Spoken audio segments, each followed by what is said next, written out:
বাবা, আজ না তোমার কথা বড্ড বেশি মনে পড়ছে আমার।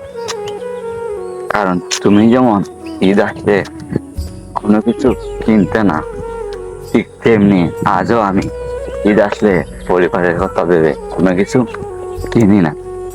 তোমার যখন কোনো কিছু খেতে মন চাইতো, তখন তুমি কোনো কিছু কিনে খাইতে না আমাদের কথা ভেবে, ঠিক তেমনি আমিও ফ্যামিলির কথা ভেবে কোনো কিছু কিনে খাই না।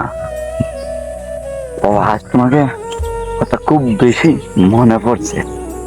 তুমি 50 বছর বয়সেও ক্লান্ত হওনি, আর আমি এই 17 বছর বয়সে আছে ক্লান্ত হয়ে গেছি।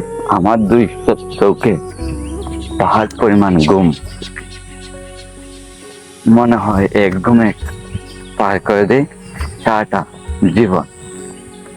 বাবা, তোমাকে হয়তো একটা কথা কোনোদিন বলা হয়নি, আর হয়তো তুমি সরাসরি বলতে পারবো না।